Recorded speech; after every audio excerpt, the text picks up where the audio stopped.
Warning, this show contains adult content. I'm going to do something different today, and I'm not going to put the intro. I've been listening to a lot of shows and things lately, and it's fucking annoying. I usually just fast forward it, so I want to know from you guys, before I start today's show off, is what do you think? Let's just jump right into the information. People's attention span is pretty fucking short. We're limited on time, and I feel the same way. I've got a lot of shit to do. I don't need to hear any extra blah, blah, fucking blah. But today's episode 262, and it's basically a rant on navigation in an uncertain economy. And usually I come up with thoughts that I have during the day. What interests me? What do I feel like talking about? What do I feel would be useful? And today, navigation in a uncertain economy seems like it's ringing the bell. So I want to first start off with, speaking of what I just opened up with, where I was watching, listening to a lot of podcasts and a lot of shows and stuff like that. I follow a lot of real estate tycoons, investors and stuff like that. And it's very fascinating and interesting to me because I'm able to kind of get a picture of what's going on in the economy through these investors. You would think that this is more about just purchasing real estate and making an investment, but there's a lot that goes with purchasing. Where do you purchase? Where are people migrating to? What are the trends in business and money, the economies? What are the trends in people? A lot of people are working from home now, so they have the ability to actually work out, in the country. They don't need to live in the big city anymore. Where's the spots that are popping? What are the states and cities, regulations and things going on with COVID and laws and building codes and things like that? So it's very interesting to listen, and you can almost follow what's happening a lot through listening to these people talk. One of the first things I want to tell you guys about an uncertain economy is that what the word is out on the streets, the internet streets, is that we used to be a nation of producers. And the analogy goes like a hot air balloon. So what happens is the balloon, wherever the wind blows, the balloon, that's the power, right? That's where whatever's in the basket's going to go. So what used to happen is investing and the money making used to be in the basket, right? And the goods and services and things, basically the goods, the production that we used to do of things, physical things to sell, used to be the balloon. So wherever the goods that we were creating, we were able to sell and make money off of. That's where the money had to follow, right? So what we have, if I could explain this correctly, now these have reversed. Now the real estate, the investments and the money and everything are the balloon, and that's where the money is, and the rest of the economy has to follow in the basket, right? So it's actually flipped itself around. So what we have is people, as the real estate tycoons are saying, is that America is turning into a renter's nation. So a lot of the money that's happening and a lot of the business is real estate where people own the land and they're charging rent to individuals. Now this is very dangerous. Pardon my snorting and stuff like that and coughing. I'm getting over the COVID variant. So what we have is people paying rent in commercial spaces, in homes. Everybody needs a roof over their head. There's only so much land and they're not making more of it. There's a lot of the sayings. So what we have is we have a lot of people who are reliant on putting a roof over their head. And a lot of people with money know this. The transfer is what's happening right now. And the percentages, depending on who you're listening to, vary. But the majority of homes are starting to be owned by companies and by individuals. There's Blackstone, I think, is one of the big real estate things. See, a lot of things in our economy is shifting right now, such as this, I believe it's called Blackstone. It's basically a company who's buying up complete city blocks, and then they're renting the whole entire thing out. They're building a lot of townhomes, a lot of companies. I don't know what state you're in. I'm in Southern California, and there is these giant 4, 5, 6-story buildings going up, all for residential, for people, and they're filling up. What's happening, though, which I don't understand, and I would love to hear from you guys, is the safety net to survive an uncertain economy. A lot of investors, what they're doing is doing just that. They're moving from business, from everything, into real estate. So they want to have people pay for the rent. As we said, they're not making more land. There's a lot of people who can't afford to buy homes and things like that, so they need to rent, so they're reliant upon this. What I'm not understanding is the amount of money that people are making with, with the rise of inflation and things like that. How are these people supposed to be able to afford to pay for this high cost of these real estate investments that people are buying? For instance, here in California, the average now is around $3,000, I think, at the minimum. And regularly, I think it's like $3,500 to $4,000 a month. Who the fuck is supposed to be able to afford to rent these things? Now, what the real estate investors are saying is that what they're reliant upon is Section 8. The government fucked a lot of stuff up. A lot of things happened, naturally with this virus and the economy and stuff like that. But the government's pumping money to keep the country from falling into a recession. And they're giving money, they're printing money to people. I want to talk about that too. And how it's bad. It's bad for you, I believe.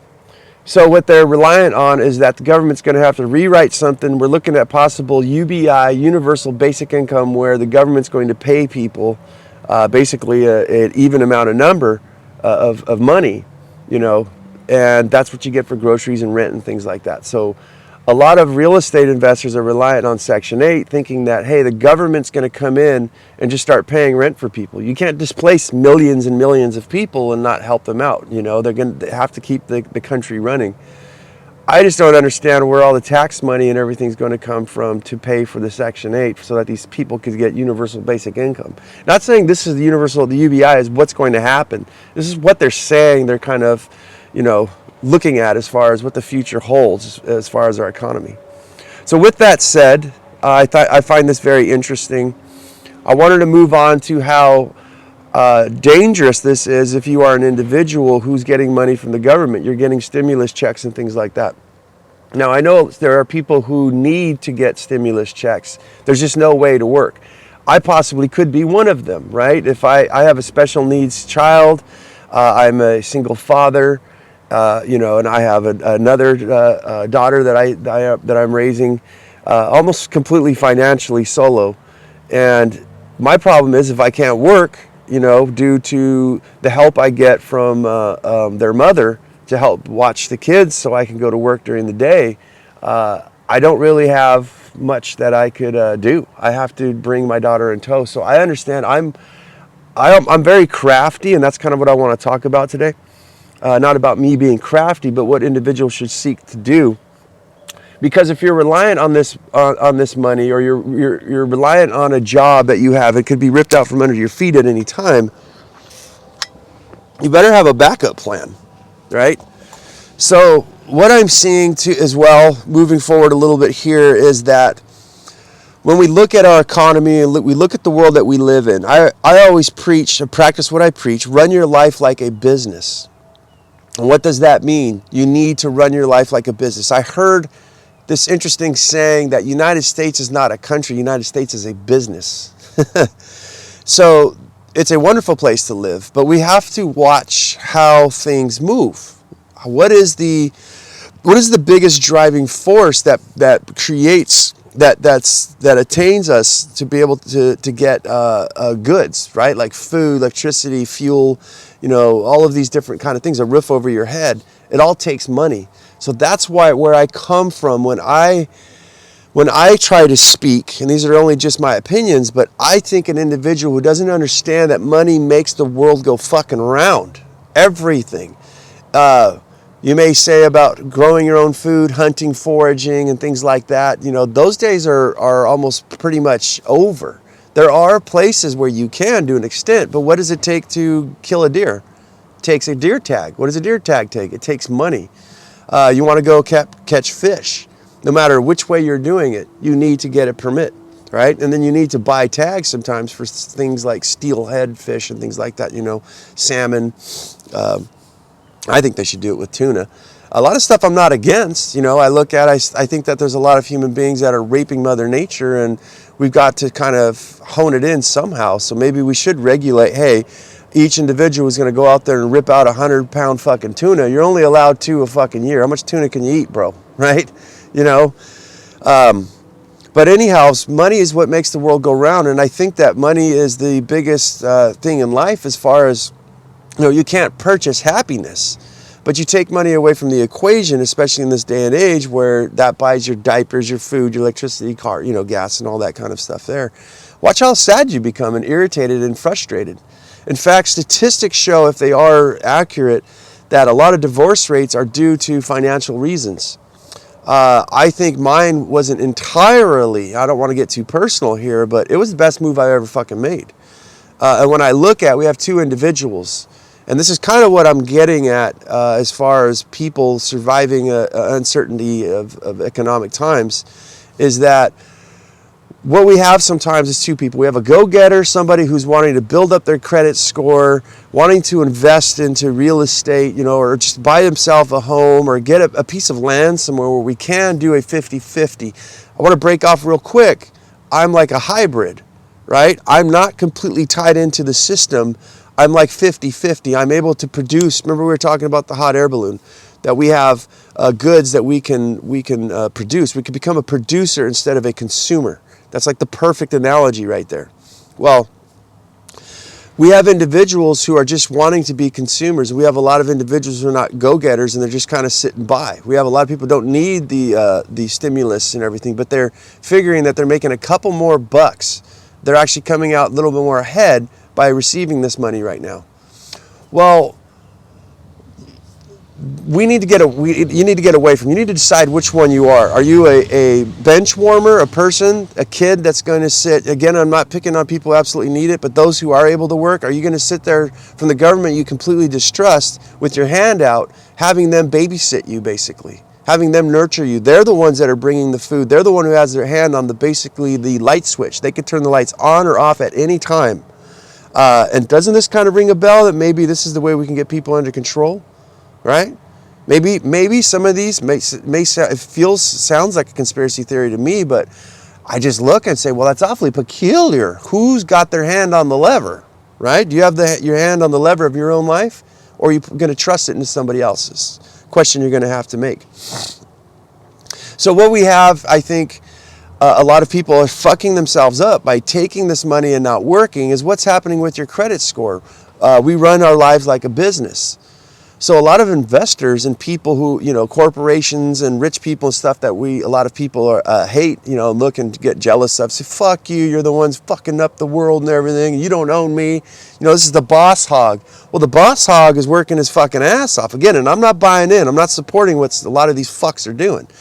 But these boss hogs are the ones working, paying taxes, which in turn gives you the government the money to feed you, right? So it's all tied into a giant circle. But they're maintaining their credit. They're making money. You see, when a bank, if you want to get a new car, if you want to buy yourself a house, if you want to invest, if you need to borrow money from any business or any individual entity, what are they going to look for? They're going to want to look at your credit score. How much credit does this person have? How have they utilized it? Were they responsible, right? How much money, how much cash flow is actually coming in? What assets do these people have? Do they even, do they understand the financial system? Or are they one of those bench warmer people who are just frivolous, live for today, for tomorrow we die, right? And guess what? 10 years, a year later, 5 years, 10 years, 20 years later, still alive, but where are we getting ahead? So investor or lenders are going to look at people like this, who have taken the handouts and everything, have a shitty credit score, have no fucking reliable income. You think that someone lending is trusting in the government in these uncertain times where they're going to say, well, you know what? These people are making $20 an hour and they'll probably go for the rest of their lives, for the next 30 years for a mortgage, or the next 5, 6, 7 years, whatever it is, for a brand new car. We'll just rely on that. You get the drift? So a lot of people are actually by not running their life like a business, not keeping up work. And I know it's hard. It's fucking hard for me. I preach a lot of stuff how I'm free, but it doesn't just fall into my fucking lap. It's early in the morning right now. I've been up since about 5:30 in the morning, planning my day and getting things ready to figure out what I'm going to do. Granted, I'm on my mini retirement, as it says, I'm a hybrid. So I'm organizing my home, my businesses, and things like that, and getting my head together and taking some relaxation time, to kind of figure things out, figure out how I want to navigate. But yeah, I think a lot of people have screwed themselves over, and a lot of these real estate investors are scooping up the leftovers. right? So there's all of this real estate, all of these things that are available, but a lot of people don't qualify for them. So this is the dilemma that I see in people's lives. And I don't think it's the end all of end alls, but it does take time for you to, build up your credit score and basically prove to yourself, if you're going to borrow money, that you're capable of maintaining this. So yeah, this is a very weird situation. I think that a lot of us are in, and I think we need, in order to survive, I think we definitely need to get it in our heads that this is a business. This country is a business, and that money is pretty much almost everything. That's what's going to get you your goods. That's what's going to get you freedom in a lot of ways. Let me explain that too, because, well, two things I want to talk about. Let's talk about freedom, of how we can do that. I just made a statement and you're probably like, huh? Scratch your head like, how the fuck is that supposed to be? Because we're always tied. We always have to work for fucking money, right? Let's explain that one there, of working for money all the fucking time. I am personally fucking lazy. That's why I do what I do. That's why I work as hard as I do, and I pay attention, and I'm redesigning my life completely different from the systems that we have, because I don't want to work for the rest of my life fucking doing a job that I fucking hate. I'm in construction. I'm in a lot of different things, but my main business is roofing construction. I fucking hate roofing construction, but the money is fucking good at what it affords me to do. I do not want to do this for the rest of my life. So I start spurring off into different things, investing myself into new businesses and things like that, and maybe real estate, things I don't know I'm working on right now. But I look at that and I think a lot, what is the deal that you have? You have a bunch of people who can say, well, I don't want to think that hard. I don't want to put any energy into working. I'm already tired and all these kind of things. So what's the alternative? The alternative is going to be that you're going to be working for the rest of your life. And I'm not knocking these people, but there's some pretty old women I've seen, and men, individuals who are working at McDonald's, Walmart, and things like that, and in the construction industry, because they fucking have to. They don't understand that they're being manipulated by the fucking system. So how do we utilize the system, in my opinion, to get off? What are exactly like some of my plans? If you ask, well, Adrian, what should I fucking do? Well, as I said, we need to move from being a consumer into being a producer. And we need to hybridize ourselves. You see, what is going on today is not necessarily what's going to happen tomorrow, in my opinion.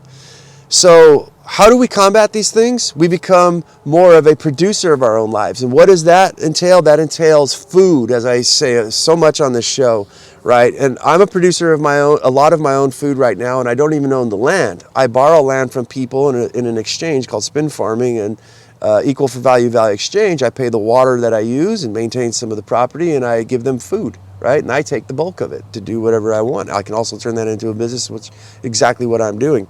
But I'm starting to produce a lot of my own things. We talked about in past episodes a few back about making your own kombucha, making your own sourdough starters, producing your own yogurts and stuff like that, kimchi, sauerkraut, all of these kind of fermented foods that are perpetual.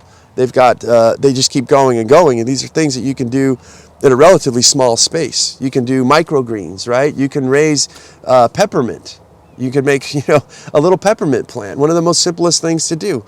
So we're producing on some level of some sort, and no matter how big or small, what's nice is these things lead to other things. You learn how to grow a peppermint plant. Your observation of how much sunlight it needed, and how to fertilize the soil, and how to change the soil every year and replant it starts opening the gate for you to understand about other things. If we took the species of mint and looked at what is its cousins, by you pruning it and picking it by observation, you would notice it gets bushier, and you're like, oh, well, if I could do peppermint, that means I could do spearmint. Maybe that means I could do lemon balm, or all these different herbs and plants that are cousins that they're all the same. Once you mastered one, you've mastered all. So we start to build those things. But how do we utilize the monetary system to get off and be free, to hybridize ourselves? Well, the way I look at it, what my plans are, is to invest. You see, all these real estate investors are buying stuff in the cities. They want to go places where it's attractive. Now, unattractive people like me who are against the grain and don't give a fuck what they look like or anything. They're about the functionality, not the aesthetics of things. Out in the country is a perfect fucking spot for me. I want to be left the fuck alone, right? I want to have a ring of old ass fucking dirty couches around a fucking fire pit where I can sit and howl at the fucking moon, drink moonshine, and brew my own beers and eat my own food and, hunt and forage off my own land. So I look at these places, and there's not a lot of them being, left. I mean, there's relatively a lot, depending on which state you're looking at. But if we're able to purchase land in large quantities, and I know this can go into a lot of details, it's show in and of itself, but when we look, it takes roughly, not through my experience, but through my research, about an acre of land per person. So that's I have not proven this to myself yet, but it does make sense watching people, what it takes raising your own proteins, such as animals and stuff like that. And there's many variables that it can go to. But if you wanted to know how much land, that's kind of what you can look at. There's also introducing people, bringing in your family, bringing in your kids' kids, and everybody to work together as we used to do before. There is a lot of very wise information that we used to live off the land. The old ways are treated like, oh, that was when we were dumb fucking cave people. When my grandparents, life was black and white. The trees weren't even fucking green, man. They were like gray. Everything was black and white until we went over the rainbow. But interesting that those things have been destroyed. Let me spur off here about the Indians. It's very well known in history that the United States government and individuals, I'm not sure who fucking came, if the story is even correct, but they came to the Indians and they says, look, we're gonna make life better for you. And the Indian says, well, that's interesting. What do you got? And they says, we want to give you schooling. We want to educate you. And they says, we don't really need education. We feel we've been, running around for thousands and thousands of years, being just fine. We kind of have our own ways of doing things. Well, we can give you food and clothing. We have all that too. We can give you land. Like, we already have land, right? We want to buy your land. Well, that land's not for sale. What's the exchange? There was nothing that the government could actually give the Indians, and I believe that's why they nixnayed, so I don't get fucking throttled here. That's why they nixnayed the peoples, because there's just nothing that they can do. There's nothing they can give them. There's no way to sway them to come live like us. Basically, it was, we're coming to take your shit, and we're going to do whatever necessary, right? But the fact that I want to say is these people live so free. There was nothing. Our lifestyle design with money and all this bullshit was completely irrelevant to them. They're like, why? We have everything we fucking need.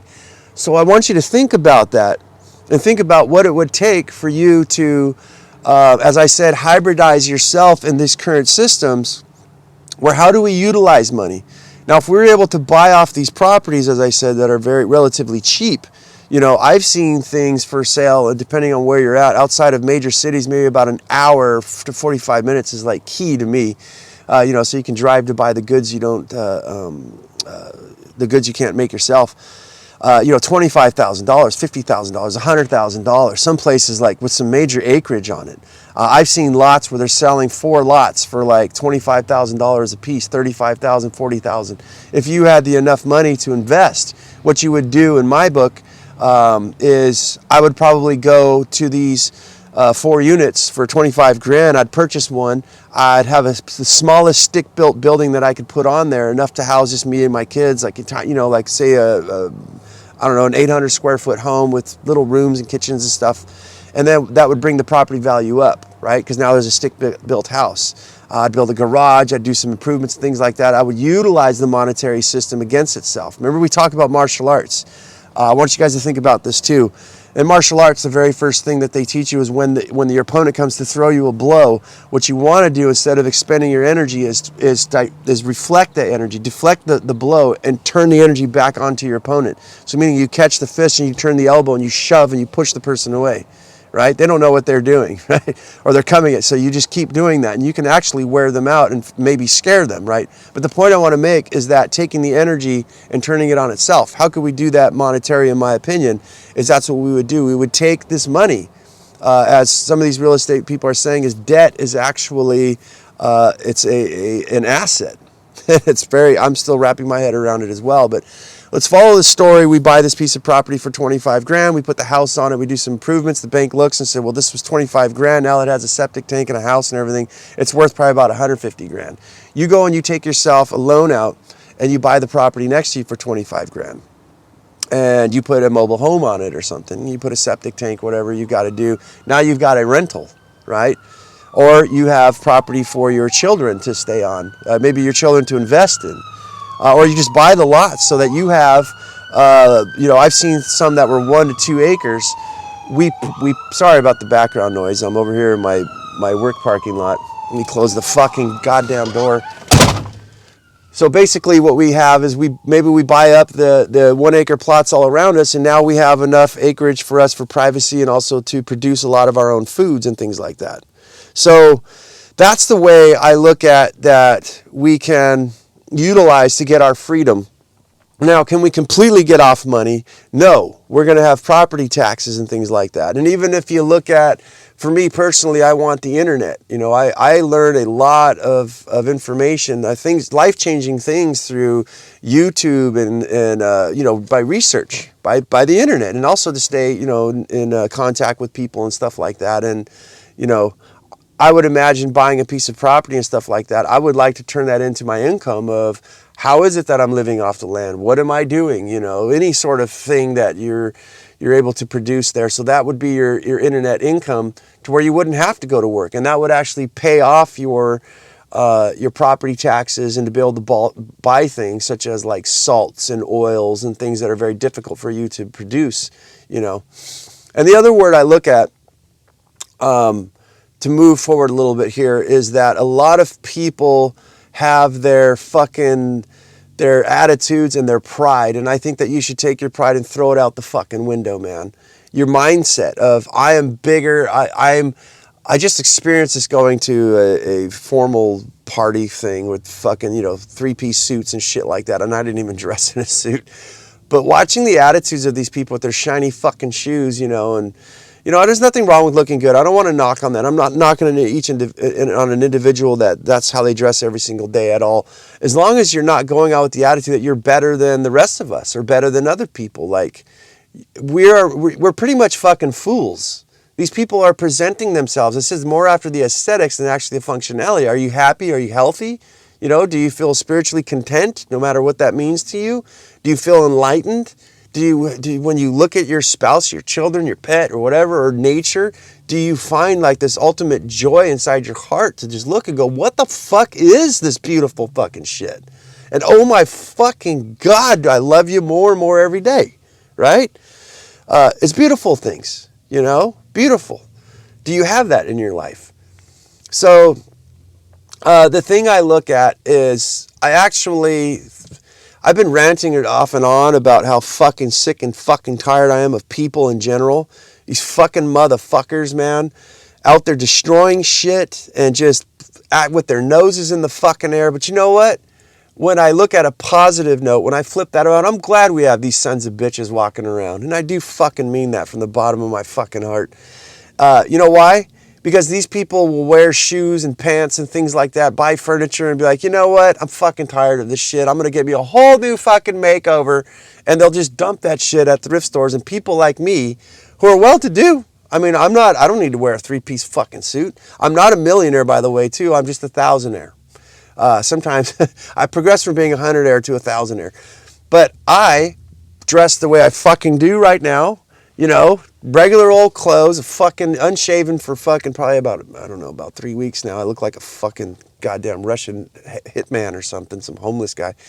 But anyways, yeah, I go in and I buy brand new fucking Dickies pants and things like that, and silverware and pots and pans, all kinds of shit. All kinds of fucking things, bikes and things like that for pennies on the fucking dollar. So we're not necessarily, I guess we are like a scavenger. But what we're buying, in contrast to these people, which they spent, guys, I bought a bike that was worth probably about $800. I got it for like $50. Nobody knew what it was.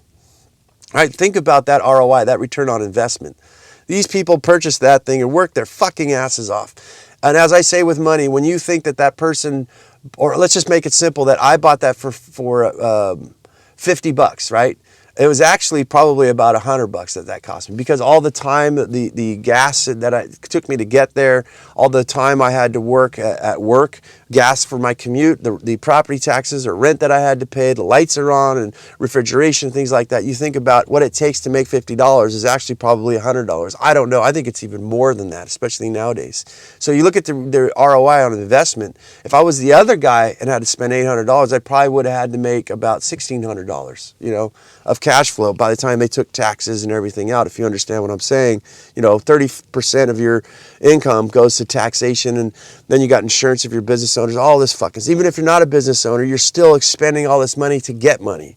So I look at us being able to pick up after these people actually produce, maybe some of the best tasting food. It is in my opinion that, if you got yourself a piece of land, or you didn't, you lived in the city and you actually started a spin farm and you went over to a high-end restaurant and you gave them a tomato, a pan zucchini, all of these special kind of a lemon cucumber, things that are just,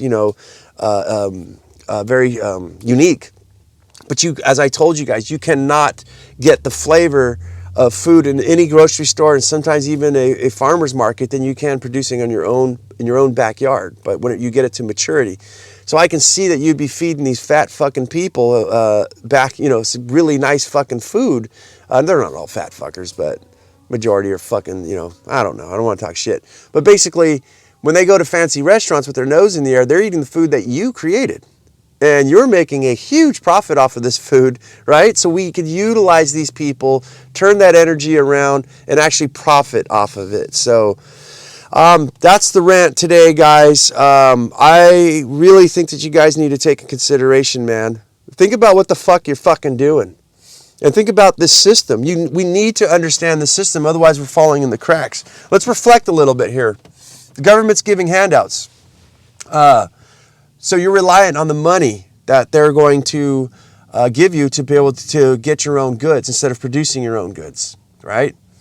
And we talked about, and so they're the ones with their hand on the switch. They will shut your life on. They will shut your life off. Let's just say that you got drunk or something and got into a bar fight or something, and then you got put in jail, and they're like, well, if you're going to keep fucking, and it wasn't even your fucking fault, and you can't prove it. And they're going, well, you keep this kind of stuff up, we'll just shut you off, right?